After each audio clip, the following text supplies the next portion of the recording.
Alhamdulillah, segala puji dan syukur kehadirat Allah Subhanahu wa taala yang telah mengumpulkan kita bersama di dalam acara yang sangat mulia, acara membahas tentang baginda Nabi besar Muhammad sallallahu alaihi wasallam. Yang mana kita berharap mudah-mudahan kita yang membahas tentang baginda Rasulullah, mengingat tentang baginda Rasulullah, kelak di akhirat kita diingat sama baginda Rasulullah. Kelak di akhirat kita dikenalin sama baginda Rasulullah. Kelak di akhirat kita dapat berjumpa dengan Sayyidina wa Maulana Muhammad sallallahu alaihi wasallam. Wahakata. Dan saat ini kita membahas, mengaji dan mengkaji mengenai bab ke-8, yaitu tentang diutusnya Nabi Muhammad sallallahu alaihi wasallam, yaitu tentang bi'tsatuhu sallallahu alaihi wasallam, bagaimana Rasulullah sallallahu alaihi wasallam diutus menjadi seorang nabi. Yang mana ketika Rasulullah sallallahu alaihi wasallam beliau sudah berumur 40 tahun. Yang mana sebelumnya Nabi Muhammad dan seumur hidupnya beliau dikenal sebagai pribadi yang jujur, pribadi yang cerdas, pribadi yang baik, pribadi yang santun, pribadi yang memiliki budi pekerti yang luhur di antara kaumnya. Dan sebenarnya kalau kita simpulkan, kalau orang memiliki sifat-sifat ini aja, tapi dia sebenarnya belum sanggup untuk menaiki makom nubuwah, makom risalah, makom yang diutus oleh Allah Subhanahu wa taala, utusannya Allah. Enggak, orang cerdas bukan semua orang cerdas bisa jadi nabi. Orang baik, orang santun, enggak semua orang santun bisa jadi nabi. Orang nabi itu pilihannya Allah. Nabi itu khususiyah yang Allah berikan kepada Rasulullah. Nabi itu mutlak pemberiannya Allah. Kalau orang cerdas, hatta orang kafir bisa jadi orang cerdas. Kalau orang santun, hatta orang kafir bisa jadi santun. Tapi kalau nabi, ini merupakan khususiyah yang diberikan oleh Allah Subhanahu wa taala jalla jalaluhu wa taala fi ulah, maka Allah khususkan kepada kekasihnya dan terutama kepada Nabiuna Muhammad sallallahu alaihi wasallam sebagai pemimpin para nabi dan rasul. Wahakada. Dan subhanallah, sebelum mencapai ataupun diumumkan oleh Allah Subhanahu wa taala kepada Nabiuna Muhammad sallallahu alaihi wasallam tentang al-magam yang sangat luar biasa ini, kedudukan yang teramat luar biasa ini, maka Allah Subhanahu wa taala telah menyiapkan persiapan yang teramat luar biasa. Ya, telah terjadi fenomena-fenomena, telah terjadi sebelum mukjizat irhasat kepada Nabiuna Muhammad sallallahu alaihi wasallam, tentang juga berita gembira dari kitab-kitab yang terdahulu yang sebelumnya kita telah bahas, yang membuat kekhususan tersendiri kepada Nabiuna Muhammad sallallahu alaihi wasallam dan memberikan kemantapan hati kepada baginda Rasulullah sallallahu alaihi wasallam untuk menyampaikan risalah yang diperintahkan oleh Allah Subhanahu wa taala. Sehingga Nabiuna Muhammad sallallahu alaihi wasallam beliau menjadi orang yang paling yakin dengan kenabiannya. Jadi kalau ditanya siapa yang beriman pertama kali dengan Nabi Muhammad, yaitu dirinya sendiri telah meyakini bahwa asyhadu anna Muhammadar Rasulullah. Kalau kita kaji kembali, ternyata keimanan kita ini lekat. Lekat dengan apa? Lekat dengan bagaimana kemantapan hati kita, keyakinan kita tentang kerasulannya Rasulullah. Kenapa? Ketika seseorang syahadat itu apa wajibnya? Asyhadu an la ilaha illallah wa asyhadu anna Muhammadar Rasulullah. Bagaimana ente mau tahu tentang syahadat terhadap Rasulullah? Nah, hakikatnya ente dekat dengan baginda Rasulullah. Yakin, mantap dengan apa yang kita tahu tentang baginda Nabiuna Muhammad sallallahu alaihi wasallam. Maka ketika menginjak daripada usia yang 40 tahun, baginda Rasulullah ini banyak bertahannuts. Apa tahannuts itu? Tahannuts itu kalau dibilang khalwat, banyak menyendiri baginda Rasulullah. Menyendirinya ini para alim ulama menyebutkan bahwa Rasulullah ini menyendiri. Ibadahnya kayak gimana? Ibadahnya itu para alim ulama banyak yang meriwayatkan adalah zikir, ya. Paling banyak apa? Berzikir, mengingat kepada Allah dan juga tafakkur, ya. Tafakkur. Jangan kayak kita ya, lagi sendirian dengar musik, ya. Lagi sendirian kita apa? Mikir yang enggak, ya. Kalau lagi sendirian tuh zikir. Ingat kepada Allah, ingat kepada baginda Rasulullah sallallahu alaihi wasallam. Dan juga apa? Rasulullah sallallahu alaihi wasallam beliau itu suka bertahannuts, suka khalwat, terlebih lagi pada bulan Ramadan ketika umurnya menginjak 40 tahun, terlebih lagi pada bulan Ramadan. Dan banyak yang meriwayatkan nih, para alim ulama banyak yang meriwayatkan. Ada yang ngomong bahwa Rasulullah itu menerima wahyu di bulan Rabiul Awal. Ada pendapat. Ada yang ngomong pendapat selain bulan Rabiul Awal, tapi banyak ulama yang meriwayatkan bahwa Rasulullah itu menerima daripada Al-Qur'an, menerima daripada wahyu Iqra bismi rabbikal ladzi khalaq itu di bulan Ramadan, dan khususnya di tanggal 17 Ramadan, ya. Kalender ini juga baru, jangan salah inti, ya. Kalender kok banyak banget hilaf nih para alim ulama. Ya kalender itu baru, kalender Islam nih baru, bukan dari zaman Rasulullah udah netapin kalender, enggak. Zamannya Sayyidina Umar, zamannya Amirul Mukminin Sayyidina Umar baru ada kalender tuh. Tahun Hijriah itu kalendernya dibuat di zaman Sayyidina Umar. Makanya banyak riwayat, ada perbedaan riwayat. Wah kata. Dan awal-awal daripada wahyu, awal-awal wahyu itu bahkan alim ulama dalam kitab Sirah Nabawiyah Syekh Ahmad Zaini Dahlan ngomong ada 7 macam wahyu. Bukan kita tahu wahyu itu kayak gitu aja, enggak, ada 7 macam wahyu. Tapi wahyu yang pertama itu adalah ar-ru'ya as-shadiqah. Apa ar-ru'ya as-shadiqah itu?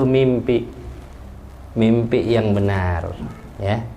Bukan mimpi yang salah, enggak, mimpi yang benar. Makanya Rasulullah ngomong juz'un min ajza'in nubuwah. Ar-ru'ya as-shadiqah itu adalah salah satu daripada bagian kenabian. Ya, mimpi kita nih, mimpinya orang, apalagi orang mukmin, mimpinya mimpi yang benar. Nah, insya Allah mimpi dan firasat yang baik itu adalah mimpi kebaikan. Ya, awal-awalnya itu mimpinya Rasulullah itu kafalakis sabah, kayak cahaya di waktu pagi, sinar luar biasa. Selama 6 bulan tuh katanya, selama 6 bulan Rasulullah dapetin tiap mimpi cahaya yang sangat luar biasa. Sehingga Rasulullah tuh nggak kaget begitu dihadapkan dengan Jibril alaihissalam.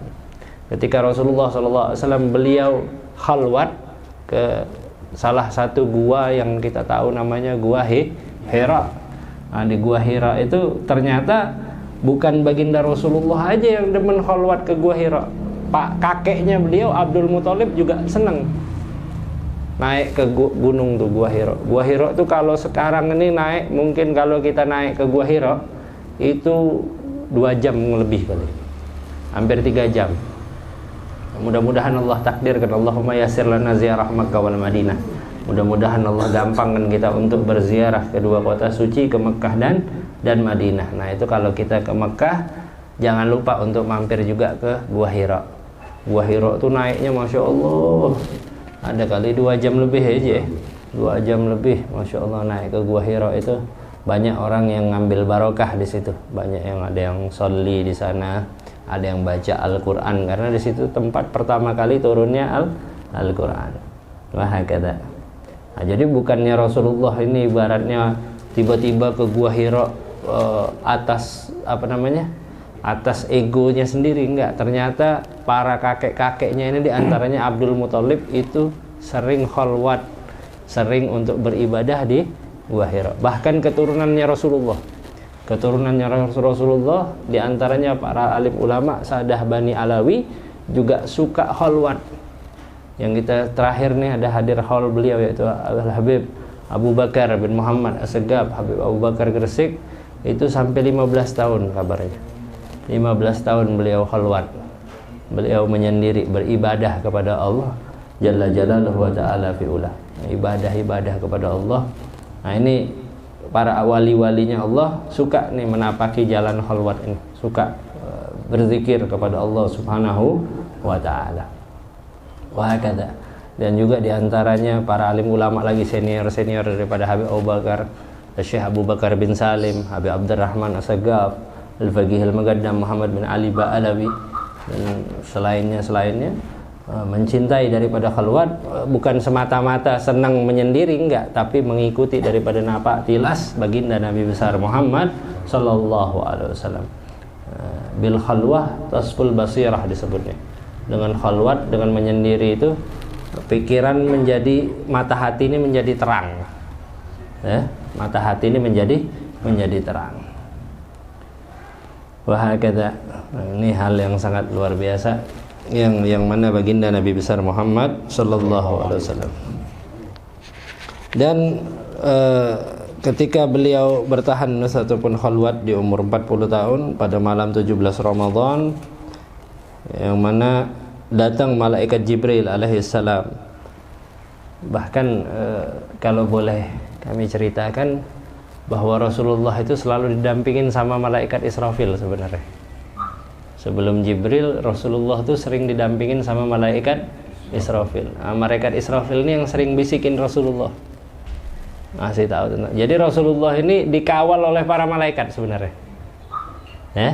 Sebenarnya dikawal oleh para malaikat. Israfil ini dekat juga dengan Nabi Muhammad sallallahu alaihi wasallam, tapi nggak boleh menampakkan adaban sama Jibril, beradab sama Jibril. Karena apa? Karena Jibril yang dapat perintah dari Allah Subhanahu wa taala juga untuk menyampaikan Iqra bismi rabbikal ladzi khalaq. Wa hakadha.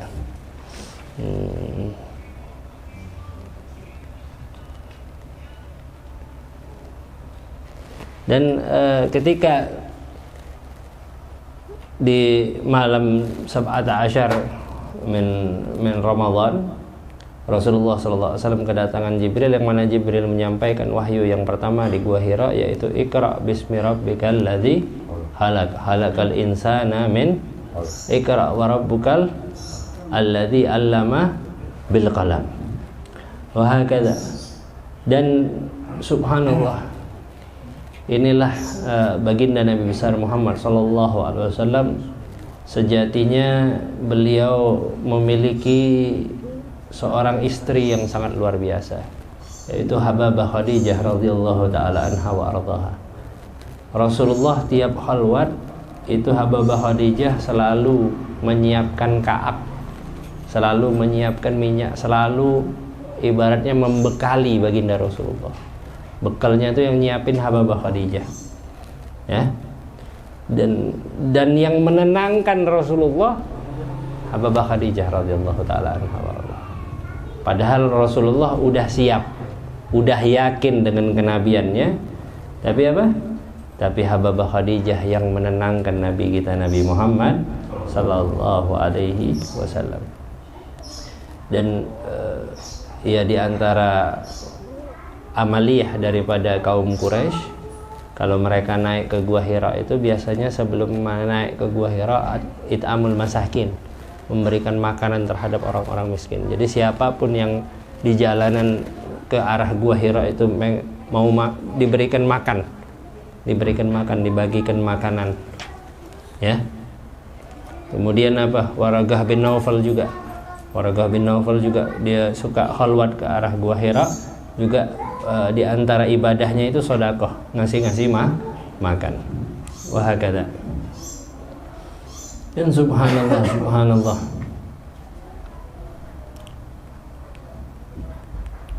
yang mana di malam itu Allah Subhanahu wa taala berikan satu kemuliaan, yaitu dengan wahyu Iqra bismi rabbikal ladzi khalaq. Ketika Rasulullah sallallahu alaihi wasallam dihadapkan dengan bacaan Iqra, maka Rasulullah sallallahu alaihi wasallam menyatakan, "Ma ana bigari." Aku ini bukan orang yang dapat membaca. Ana ummi la uhsinul qiraah. Aku nih ummi, nggak bisa baca, nggak bisa nulis, nggak juga dapat membaiki daripada bacaanku, kata baginda Rasulullah. Yang mana Rasulullah ini ketika itu lagi tidur di atas tembikar gitu. Ya. Sampai-sampai apa kata Rasulullah nih, seakan-akan aku merasakan kematian gitu. Saking beratnya wahyu yang pertama itu seakan-akan apa? Seakan-akan merasakan kematian baginda Rasulullah. Kemudian dilepaskan, Iqra, baca lagi. Jadi didekap sama malaikat Jibril, suruh baca Iqra. Baca. Rasulullah bingung. Ya. Dilepasin lagi sama Jibril, didekap lagi suruh baca daripada Iqra bismi rabbikal ladzi khalaq. Wallah kata Rasulullah, ma qara'tu syai'an wa ma adri syai'an aqra'uhu. Aku enggak tahu nih apa yang mau aku baca, kata baginda Rasulullah. Maka Jibril mengatakan, Iqra bismi rabbik, baca dengan nama Tuhanmu. Akhirnya dilakukan sama Jibril sebanyak tiga kali. Iqra bismi rabbikal ladzi khalaq, khalaqal insana min 'alaq, Iqra wa rabbukal akram alladzi 'allama bil allamal insana ma lam ya'lam. Wallah, indah banget wahyu. Allamal insana ma lam ya'lam. Tuhan yang mengajarkan manusia apapun yang manusia enggak tahu. Apapun yang enggak tahu. Ini dialog dramatis yang sangat luar biasa dari Rabbul Alamin kepada Nabi Muhammad sallallahu alaihi wasallam. Ketika Rasulullah ngomong, "Ma'ana bigari" allamal insana ma lam ya'lam. Iqra wa rabbukal akram. Sallallahu alaihi wasallam. Wa hakala. Dan para habaib menyampaikan hakikatnya Al-Quran ini semuanya dari awal, dari Al-Fatihah sampai Qul a'udzu birabbin nas, malikin nas, ilahin nas, min syarril waswasil khannas alladzi minal jinnati. Alas, hatam Al-Quran. Selesai. Selesai Al-Quran. Dari awal Al-Fatihah sampai akhir juz amma, itu semuanya adalah pujian buat baginda Rasulullah. Min awal laman akhir, dari awal sampai akhir semuanya Al-Quran itu kalau kita simpulkan adalah pujian terhadap baginda Rasulullah. Kok bisa, Beb? Ya bisa, kenapa? Turunnya pada siapa? Baginda Rasulullah. Al-Quran ini kita tahu dari siapa? Dari Rasulullah. Ya otomatis Al-Quran ini turun kepada orang yang mulia. Memuliakan siapa? Memuliakan penciptanya dan memuliakan kepada yang diturunkannya. Ini sejatinya Al-Quran. Ini intisarinya Al-Quran. Wahakala. Makanya Al-Quran itu dialognya Allah kepada Rasulullah. Kita dapat berkahnya semua. Wah, Al-Quran apa? Kata Al-Imam Abdullah bin Al-Haddad, ala innahu wal bahrul muhitu wa ghairuhu anharun tumaddu minal bahari. Ya, Al-Quran itu lautan tanpa batas. Sampai akhir zaman pasti ada ilmu yang dibahas dari Al-Quran. Pasti ada aja ilmu yang dibahas dari Al-Quran. Enggak bisa dipungkiri, Al-Quran sudah membahasnya lebih dulu. Al-Quran udah lebih tahu lebih dulu, ya. Wa ghairuhu anharun tumaddu minal bahari. Dan seluruhnya ilmu-ilmu itu yang diriset, yang dibukukan, yang diapa, semuanya adalah sungai-sungai yang mengalir daripada Al-Quran. Bahkan apa? Bahkan aliran sungai kecil yang mengalir daripada Al-Quran. Sumbernya dari mana?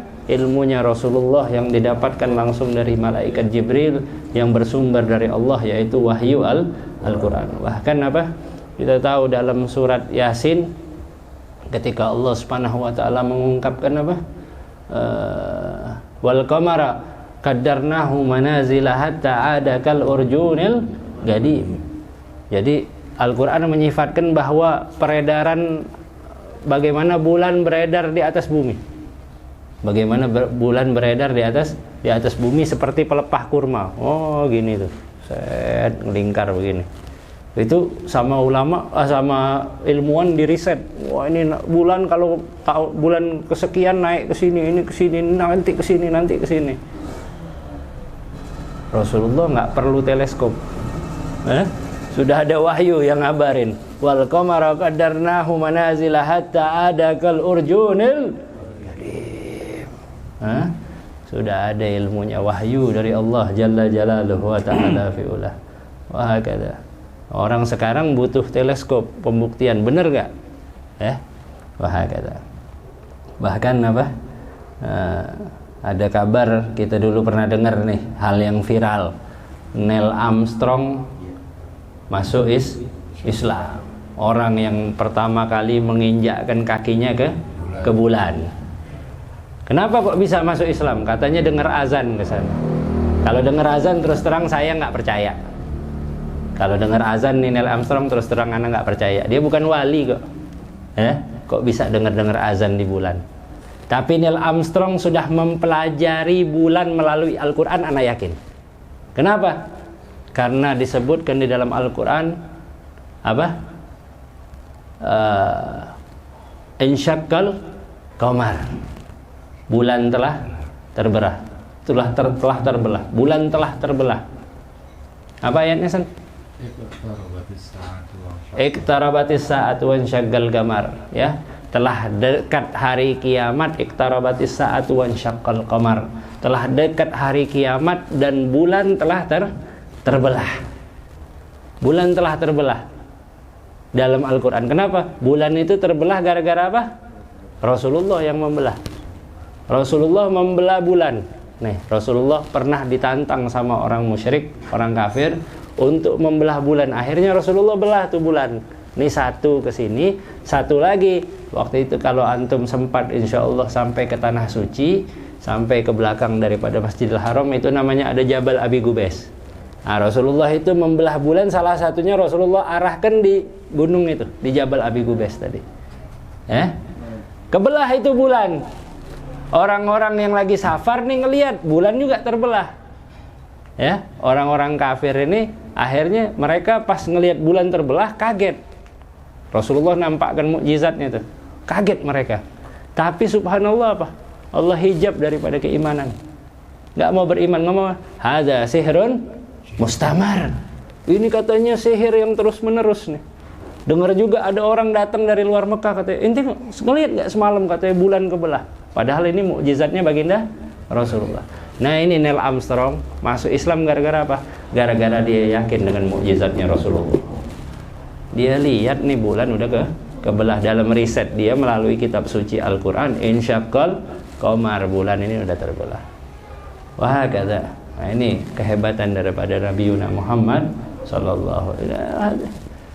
Udah ada dalam Al-Quran, wahyu yang turun kepada Nabi Muhammad sallallahu alaihi wasallam. Makanya ini mukjizat tanpa batas. Kita baru ngeriset nih, baru tahu Neil Armstrong mungkin abad ke-20 ini baru mampir ke mana? Ke bulan, Rasulullah udah duluan, Nabi kita udah belah bulan, bukan dia pakai Apollo perlu ke bulan, enggak. Rasulullah cukup pakai tangannya udah nyampe ke bulan sallallahu alaihi wasallam. Wah kata. Dan subhanallah, inilah kehebatan daripada Nabi Muhammad SAW, mukjizat yang teramat luar biasa, yang tidak bisa kita kategorikan sebagai hero. Nabi Muhammad ini bukan hanya pahlawan. Kalau orang bilang pahlawan, siapa aja bisa gelarnya bisa disematkan jadi pahlawan. Hatta orang koruptor juga bisa jadi pahlawan. Tapi Nabi Muhammad di atasnya pahlawan. Makomnya apa? Nubuwah, kenabian. Jadi kita nggak mau Nabi kita dipanggil pahlawan, Nabi kita dipanggil orang cerdas. Enggak, Nabi kita itu adalah Nabi. Nabi. Di atasnya apapun yaitu Nabi. Nggak bisa ditundukkan dengan apapun. Hakadha sallallahu alaihi wasallam. Dan akhirnya apa? Ketika Rasulullah pulang, beliau sampai ke rumahnya Sayyidah Khadijah radhiyallahu taala anha wa ardhaha, ngomong apa? Zamiluni, selimutin aku. Karena kedinginan. Kedinginan. Kok dingin? Karena dekapannya malaikat. Jadi wahyu itu kalau turun panasnya luar biasa. Panasnya luar biasa. Hararahnya itu luar biasa. Makanya Rasulullah kalau lagi turun wahyu dalam beberapa riwayat disebutkan sampai apa? Berkeringat, meneteskan daripada air mata. Keringatnya keringat jagung. Tapi setelah itu rasa dinginnya luar biasa. Ada yang ngomong setelah jabat tangan sama Jibril dan lain sebagainya. Wah, kata. Karena kan malaikat itu terbuat dari cahaya. Cahaya itu hararah, panas luar biasa. Sinar, Masya Allah. Tapi sinarnya bukan membakar. Kalau api sinarnya membakar. Tapi cahaya sinarnya beda. Nah, kata ini. Makanya sampai hal yang luar biasa Rasulullah ngomong kepada Sayyidah Khadijah, zamiluni, selimuti aku. Akhirnya diselimutin sama Sayyidah Khadijah. Laqad khasyitu ala nafsi ya Khadijah, aku takut, kata Rasulullah. Takut terhadap diriku, katanya. Khadijah apa? Ucapan yang keluar dari Sayyidah Khadijah apa? Kalla wallahi ma yukhzikullah abada. Allah gak bakal bikin inti celaka ya Rasulullah. Allah gak bakal bikin inti celaka. Kalau kita mungkin kalau ibaratnya nerima hal begitu, cerita sama orang, waduh, orang itu dekat sama kita aja ogah. Tapi Sayyidah Khadijah ngomong Nabi Muhammad SAW, makanya disebut apa? Khairun nisa fil alam, Sayyidah Khadijah. Gak ada bandingannya. Kalau Sayyidah Khadijah nggak bisa dibandingkan sama Sayyidatuna Maryam, dibandingkan sama perempuan lain, nggak bisa. Kenapa? Yang dimong khairul anbiya wal mursalin. Sayyidah Maryam ngelahirin salah satu nabi. Terus lagi siapa? Siti Sarah ketemu dengan salah satu nabi, jadi istrinya salah satu nabi. Tapi Sayyidah Khadijah, siapa yang dirawat sama Sayyidah Khadijah? Khairul anbiya wal mursalin, pemimpinnya para nabi dan rasul. Baginda Rasulullah. Makanya nggak bisa dibandingin. Bukan bandingan. Hababah Khadijah bukan bandingan. Radhiyallahu ta'ala anha wa ardhaha. Innaka la tasilur rahim. Rasulullah, engkau adalah orang yang telah menyambung silaturahmi. Wa tahmilul kal. Engkau juga yang menampung daripada orang-orang yang kesusahan. Taksibul ma'dum, ngasih makan orang yang nggak punya. Wa tuqrid dhaif, memuliakan tamu. Dan juga engkau membantu orang-orang. Nggak mungkin Allah membuatmu celaka, wahai baginda Nabi Muhammad SAW. Dan untuk meyakinkan daripada baginda Rasulullah sampai apa? Sampai Sayyidah Khadijah bela-belain untuk mengunjungi daripada pamannya, yaitu Waraqah bin Naufal. Nah, ini kisah ma'rufah bahwa beliau ini adalah orang yang beragama dengan agama Nasrani sebelumnya, mengimani daripada kitab Alkitab, yaitu kitab Injil, dan sudah tua, sudah tua. Maka Khadijah mengatakan, ya Ibna Am, wahai sepupu, dengerin nih apa yang terjadi daripada Rasulullah, katanya. Maka ya Ibnu Akhi, madza tara? Akhirnya Waraqah bin Naufal nanya kepada Rasulullah, wahai anak saudaraku, apa yang telah terjadi, apa yang kau lihat? Akhirnya Nabi Muhammad SAW mengabarkan apa yang terjadi dengan beliau tadi, yang terjadi di Gua Hira. Maka apa? Waraqah bin Naufal langsung menyimpulkan, hadza huwan namus al-akbar alladzi nazzalallahu ta'ala ala Musa. Ini adalah namus, kata dia. Namus yang paling besar, kata dia. Maksudnya pimpinannya para malaikat yang Allah turunkan juga kepada Nabi Musa. Ya laitani fiha jada'an, laitani akunu hayyan idh yukhrijuka qaumuk. Kata dia, waduh, coba aku masih muda, kata Waraqah bin Naufal. Aku akan menjadi salah satu penolongmu, wahai Rasulullah, ketika kaummu mengeluarkanmu daripada Makkah. Rasulullah ini sambil sedih beliau ngomong. nanya kepada Waraqah bin Naufal, awa makhrijiyahum, mereka yang bakal ngeluarin saya daripada kampung saya ini, daripada Mekah. Iya, nanti mereka yang akan mengeluarkanmu daripada Mekah. Lam ya'ti rajulun qad bimithli ma ji'ta bihi illa 'udi wa in yurdikuni yawmuka ansuruka nasran mu'azzara. Nah, ini tidaklah seseorang yang mendapati daripada perkaramu wahai Muhammad kecuali dia adalah seorang nabi. Dan kalau seandainya aku dapat menemuimu dengan kekuatan yang luar biasa, aku masih dapat membantumu, maka aku akan menolongmu dengan pertolongan yang sangat kuat. Akhirnya apa? Akhirnya subhanallah, Waraqah bin Naufal nggak lama dari situ katanya meninggal. Nggak lama dari situ, nggak lama dari kejadian turunnya wahyu, Waraqah bin Naufal meninggal. Akhirnya apa? Akhirnya sedih Rasulullah nih. Sedihnya karena apa? Habis itu fataral wahyu. Fataral wahyu. Wahyu nggak turun lagi. Nggak turun lagi, maksudnya nggak kayak kemarin gitu. Kemarin kan ibaratnya baru turun Iqra bismi rabbikal ladzi khalaq khalaqal insana min 'alaq. Habis itu apa? Habis itu wahyu nggak turun lagi dan cukup lama. Ada yang mengatakan 3 tahun. Ada yang mengatakan 3 tahun nggak turun wahyu, fataral wahyu, ataupun sempat tersendat daripada turunnya wahyu. Ada yang mengatakan sanatain wa nisf, 2 tahun setengah lah kurang lebih 2 tahun setengah wahyu nggak turun. Akhirnya sampai diejek sama kaumnya, sama orang-orang kufar Quraisy diejek. Muhammad galah rabbuh, Muhammad ini ditinggalkan sama Tuhannya. Akhirnya apa? Akhirnya turun ayat apa? Wadduha wal laili idza saja ma wadda'aka rabbuka wa ma qala. Allah. Demi waktu duha, wal laili idza saja, demi malam yang telah bergemilau, yang telah lewat. Ma wadda'aka rabbuka wa ma qala. Tuhanmu enggak ninggalinmu wahai Muhammad. Allah, dialog yang sangat luar biasa dari Allah Subhanahu wa taala kepada Nabi Muhammad sallallahu alaihi wasallam. Bahkan Allah Subhanahu wa taala itu apa?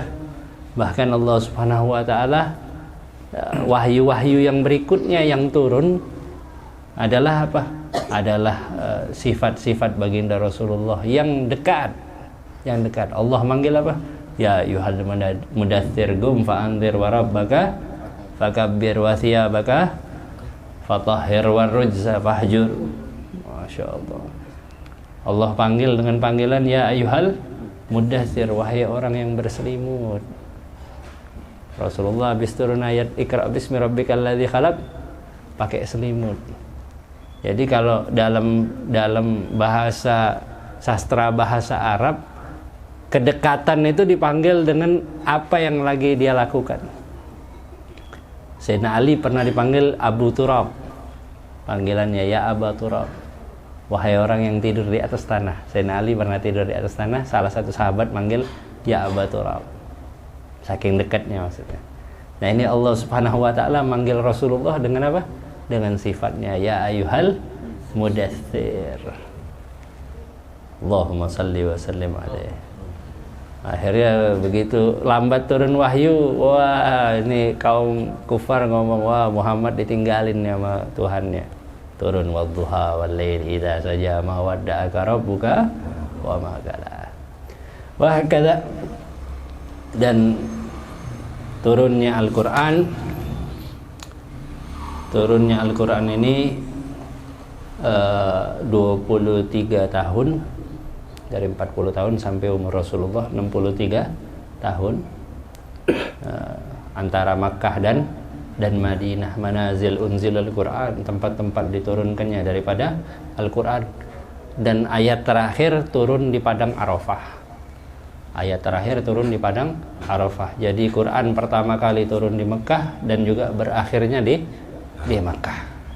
Ayat terakhir turun al-yauma akmaltu lakum dinakum wa atmamtu alaikum ni'mati wa raditu lakumul islama dina. Ini ayat ini turun waktu di Hajjatul Wada, hajinya terakhir baginda Rasulullah. Ya. Wahakata. Nah, ini salah satu hal yang teramat luar biasa, yaitu Al-Quran turun di Mekah dan juga berakhirnya di Mekah. Ada riwayat juga mengungkapkan bahwa Rasulullah Sallallahu Alaihi Wasallam ketika turun wahyu dan mendapati hal yang seperti tadi itu, ada riwayat menyebutkan bahwa beliau itu dibawa sama Sayyidah Khadijah ke pendeta namanya Adas, bukannya Waraqah bin Naufal. Ada yang menyebutkan ke Adas, tapi Adas ini bukan yang dimaksud tadi, tapi riwayat yang masyhur bahwa Rasulullah itu ketika turun Iqra bismi rabbikal ladzi khalaq dibawa kepada Waraqah ibn Naufal. Ya, ketika turun ayat, sebenarnya sih yang ketika turun ayat nun wal qalam wa ma yasturun ma anta bi ni'mati rabbika bimajnun wa innaka la'ala khuluqin azim. Ketika turun surat Al-Qalam, ketika Khadijah radhiyallahu taala anha ini mendengar daripada bacaannya Rasulullah wahyu yang turun, senang luar biasa Sayyidah Khadijah. Kemudian dibawa kepada Adas tadi. Ketika sampai ke Adas ini ngomong, ada tanda kenabian kata dia di pundaknya. Buka katanya. Begitu dibuka langsung diciumin sama Adas. Kudus katanya, karena dia pendeta kan. Ngomong kudus. Maha suci Allah. Anta wallahi an-nabi alladhi basyara bika Musa wa Isa. Inti ini nabi kata dia. Inti nabi yang kata diberikan kabar gembira oleh Musa dan Isa. Ya, jadi yang benar adalah Adas ini adalah dibawa setelah daripada pertama kali yang dibawa adalah Waraqah ibn Naufal. Wahakata. Dan juga Al-Quran ini menjadi pembeda. Dan saking cintanya Allah dengan baginda Rasulullah, makanya Al-Quran itu turun kadang-kadang menceritakan cerita Bani Israel. Pembenaran terhadap baginda Nabi Muhammad Sallallahu Alaihi Wasallam. Wahakata. Sungguh indah Al-Quran yang turun kepada Nabi kita Nabi Muhammad Sallallahu Alaihi Wasallam. Ini mudah-mudahan kita dapat memahami makna-makna yang ada di dalam Al-Quran. Dan sejatinya Al-Quran ini adalah terjemahannya adalah baginda Rasulullah.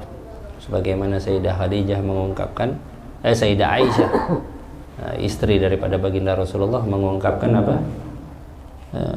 Bagaimana ketika ditanya tentang akhlaknya baginda Rasulullah.